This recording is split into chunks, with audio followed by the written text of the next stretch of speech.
What's up, Japanese maple people? I'm here with my Japanese maple person, Brian Rule, baby. What's up, man? We're here to talk about, who would have thought, 10 Japanese maples. It's Tuesday, man. Nothing better than a Tuesday. All right, guys, we got a great lineup of plants for you today. Some beautiful, beautiful cultivars. I know I always get excited when we got another sale dropping for you guys. And this list is awesome, man. We were just looking it over going, man, everybody's gonna be excited about this. We got some really nice stuff for you today. And I'm ready to dive right into it, bro. Dude, this is looking like, you know, a nice pool to dive right into, man. What are we starting off with today? All right, guys, those Japonicum collectors out there, we got a beauty right here. We got Acer Japonicum, Oregon Fern. Yeah, man. Apparently this is a J.D. Veratree's introduction. Huh? Let's put that on the shelf right there next to some awesome... Do we need to say anything else about this tree? Yeah. Let's get into it, man. This is an awesome dissected lace leaf variety right here of Japonicum. Do you even like the Japonicums, man? No, I do like the Japonicums, man. I have an extensive collection of the Japonicum cultivars, and I love when you can get a dissectum version of that Japonicum, because you still get that big giant leaf with that dissected habit to it. It's absolutely amazing, man. This thing has a nice spreading habit too. We're talking like 6 by 6 in 10 years, so definitely fills out its space, and that texture is just off the charts. Yeah, man, I just love like those Japonicum lace leaves, especially when that fall time starts to shine through, man. You just like get this like red like push just pushing through, or like purple streaks through the leaves. These are going to be great to have, especially as you kind of watch it kind of build into a nice specimen size. Just kind of scattering across the ground with that nice texture and fall color. Oregon Fern is one you're going to want to pick up today. Check it out. Guys, get out your telescopes, man. Look up into the garden now. We got an amazing Acer Palmatum Beni hoshi, man. Loosely translates to ruby stars. You'll probably see it listed as that in some places. We like the classic, the original name, Beni hoshi on this. Beautiful red dwarf, man. So and I love that. You get into the red dwarfs, there's not a ton of them out there, especially some at this caliber. I was just telling Corbin, I think this is an underrated tree for the landscape. Gives you a smaller habit than your typical upright reds. Very kind of like, it has a natural tree form to it, but it doesn't get too big. So it's just perfect for those smaller gardens. Yeah, we were just talking about how this one slept on, man. I really love seeing this one in a lot of different gardens because it gives you like a nice kind of picked up red with that lime green inlay. Yeah. But then as that fall time starts to turn, man, any tree that goes from like red to yellow is kind of in an echelon of its own for me. I think that's like one of the most dynamic fall time transitions because it just is like self-contrasting. Right. Super beautiful. I love seeing like a large one of these just in that tree form, kind of pushed out. Nice kind of tight, denser habit going on there. And this is one, I don't know why people don't like this one as much as some of those crazy ones. Right. Because like this one's super consistent and beautiful tree that's going to pair with a lot of other stuff too. Yeah, I really like this one. I was just sitting there thinking in my mind, I think this would pair great with like some of the other red dwarfs because of that contrast in the fall, like Rhode Island Red or Livy, something like that. You're going to get those same red colors coming out in the spring. But in the fall, you're like, whoa, what's going on with this one? Turning a bright yellow, contrasting with the red fall color of like Rhode Island Red. Would be super dope. Really cool cultivar to add to your collection. All right, guys, we got another cool one for you. Now, this one don't come around too much right here. We got Acer Palmatum X Shirasawanum Green River. Bro, this is like the Prius of like maples because it's like a hybrid, man. You know what I'm saying, bro? This one's cool, dude.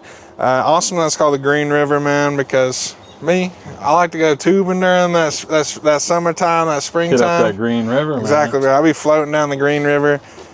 Might have to let this one slide for the girlfriend, bro. You know, she's going to be asking for a bunch of these whenever I tell her the name of this tree. Yeah.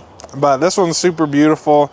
Talon Buchholz introduction, man. Yeah, this is a newer introduction from Talon. Hadn't been out there much at all. This is going to be kind of a smaller size lace leaf at 3 to 4 foot in 10 years. So Definitely kind of that dwarf lace leaf variety for sure.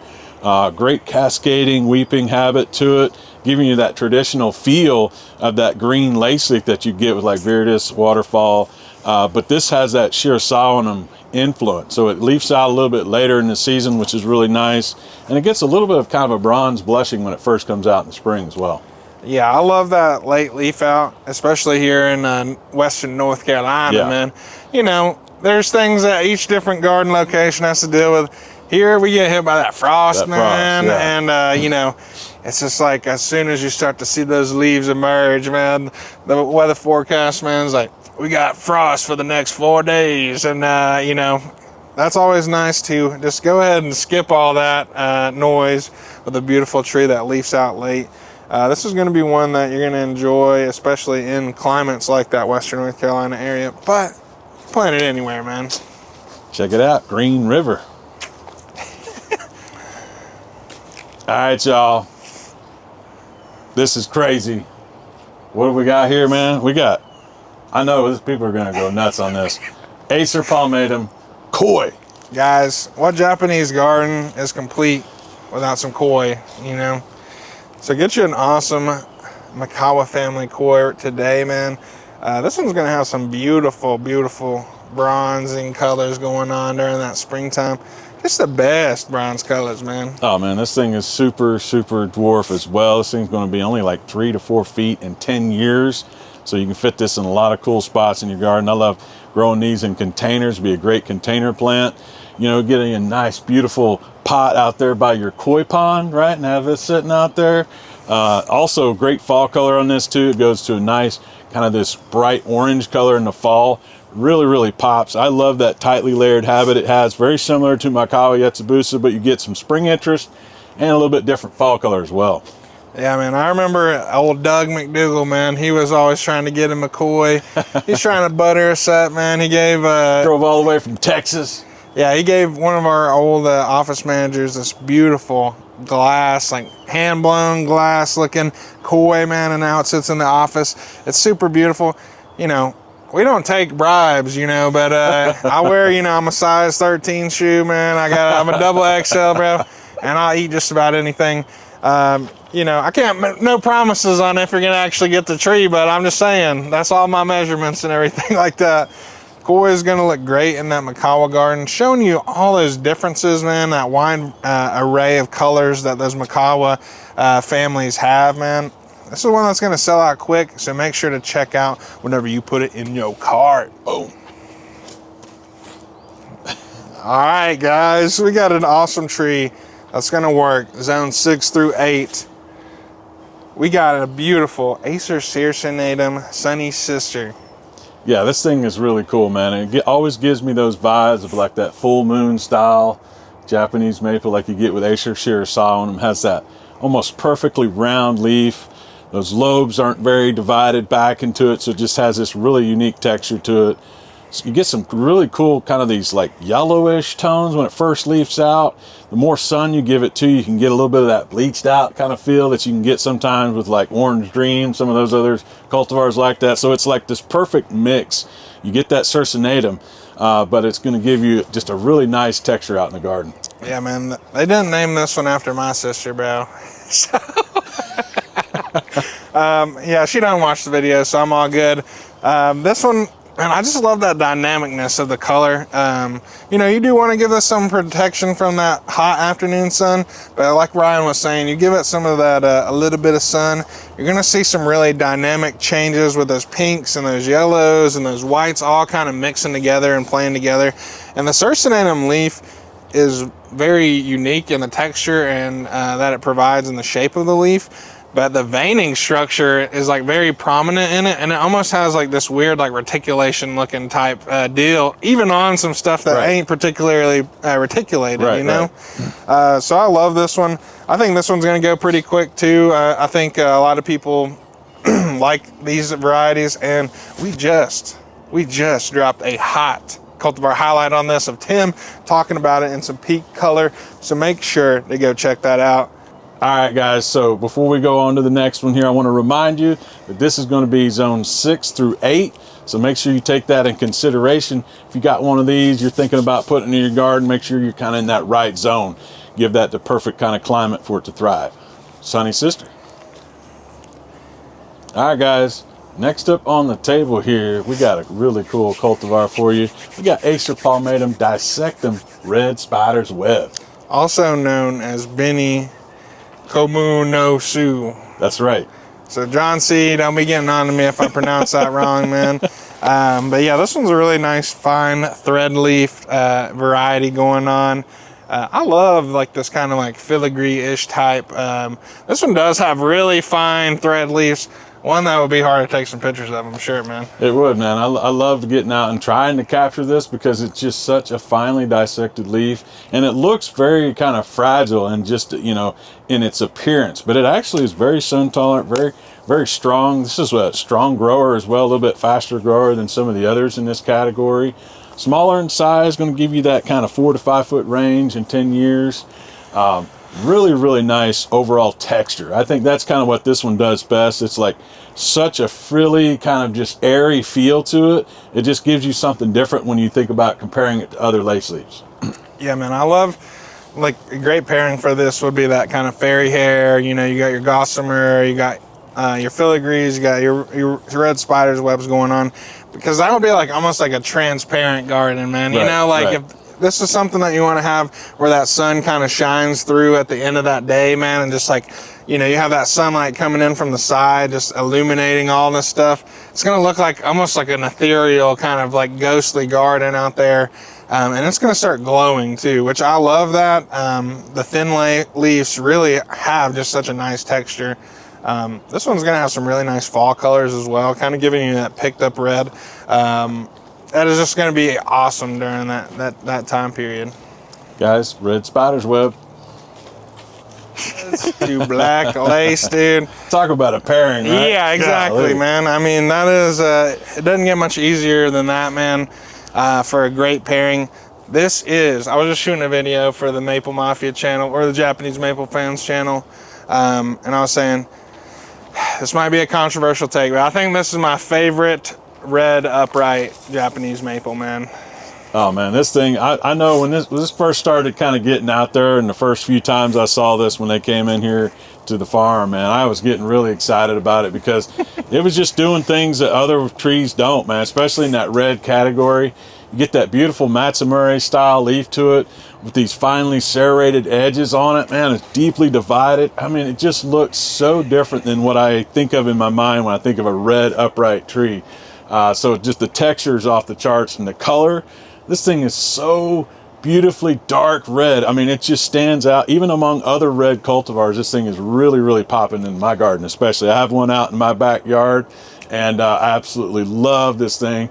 It just like outperforms everything else back there. It's crazy. Yeah, I think this is one that people, if you like bragging, man, you need to get one of these, because in a couple of years, man, people are going to be wondering, how did you get such a large black lace in the garden already, man? And you say, well, I was an early investor, man. Corbin and Brian, they put me on this guy, and I've been happy ever since. Because, yeah, this is my favorite upright lace leaf, or upright red going on here. It just has dynamic color, and the more sun you give it, the blacker it gets, man. Yeah. And it is going to play with all your yellows in the garden. It's going to play with the reds in the garden. Yeah. It just contrasts with any plant that you put it up next to, and that's why I love it, man. Man, check this thing out, too. We got some 3-gallon sizes here. I mean, talk about instant gratification. Absolutely beautiful. We've got a nice big set of these. I know you guys are going to enjoy that, especially you pull it out of the box. You're like, man, right away it's going to put on a show out in your garden. And let everybody know, hey, what do you got going on over there? I got some of that black lace. Oh, yeah. All right, guys, we got another awesome tree for you today. We got the Acer triflorum for you. Yeah, this one's a beautiful shaggy bark maple. One that I enjoy. This is a pretty sun-tolerant maple that you're going to have right here. A couple other varieties that we've been selling lately has been some Arium. So it's a yellow version of this one. This tree is super awesome. Saw some specimens of this in Dr. Criticos's garden. and seen them during the fall time, man. Yeah. I think these trees really put on a show. You know, we don't necessarily think about those species maples always being the most showy. Right. But with the shaggy bark that this one kind of gets, with that yellows and red fall colors going on, is really cool. I think a perfect pairing for this, if you got one, would be a Grisium. You kind of get these both the worlds of the paper barks going on with some really nice fall colors. Yeah, this thing is really cool, and this is going to be a great tree for those of you up north. This is going to be zones 4 through 8, so definitely going to be in those colder climates. So if you're one of those northern gardeners, you definitely want to get one of these. They have a great ornamental appeal. I love that 3-lobed leaf, man. It just stands out texture-wise, and it's quite a larger leaf too. So like once it does go into like that fall color, it's absolutely amazing. It just puts on a huge splash of color out in the garden. Oh yeah. Guys, Acer Palmatum Spring Delight. Man, I love it when we can get a nice size low graft for you guys. Love the low grafts, man, especially like if you're going to grow this in a container. Absolutely one of my favorite ways to grow a low graft lace leaf for you. We got Acer Palmatum Spring Delight today. This thing is absolutely fire, man. It's got a nice, beautiful red, bright red border when it first comes out in the spring. It just kind of sets the tone for that spring garden. Yeah, man, I'm like, it's kind of crazy that nobody else picked this name for some trees before this one. But this one's super cool. Buckholt's introduction. I was talking to Brian before we started filming. Kind of in that, like, it reminds me of kind of like a lace leaf Kiyohime with that color going on. And kind of the habit, how it kind of gets a little bit wider than it is going to get tall. Absolutely. I really like this variety. Seeing some large specimens at Buckholt's really turned me on to this one. I love that beautiful leaf that it's got going too. Yeah, I've got this one planted in a shady spot in my garden, and always still displays that bright color no matter where you kind of put it in the garden. I have this paired with a Marielle, which is another kind of that really finely cut lace leaf with a little red border to it, and the two just kind of complement each other. With this is going to be like a larger leaf, giving you a little bit more texture and color overall, and it's kind of a bigger presence out in the garden as well. And the fall colors on this thing are amazing, man. Some golden oranges and yellows, and thing just lights up, especially give it a little bit of sun too. It just kind of, the way the light bounces through that lace leaf is absolutely amazing. Yeah, super dope one, guys. These are really nice sizes. Make sure to pick one up today.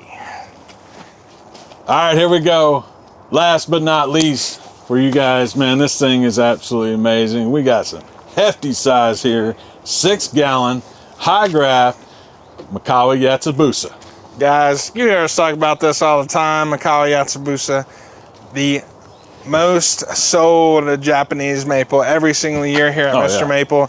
You know why? Because people love it. It's a tree that is easily personified. It has so much character.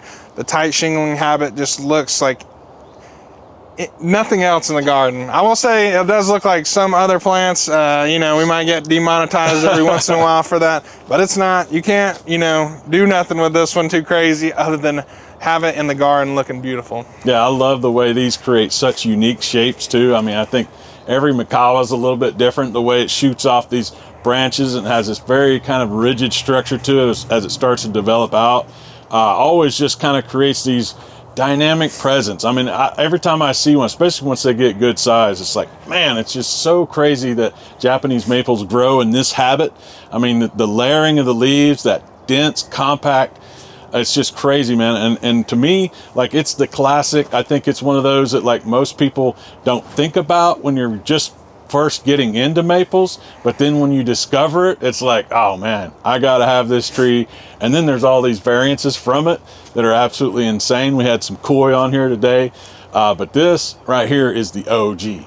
Yeah, I mean, this was super amazing. We talk about this almost every single video we put on the YouTube, which is crazy. But guys, we really appreciate y'all watching today. Make sure to drop a like. Make sure to subscribe if you haven't subscribed already, because what the heck, man, you're missing out. We post we post content every single day, and it's a super great wealth of knowledge to check out. And yeah, make sure to share it with your gardening friends. And remember, take care. God bless. And have a great day.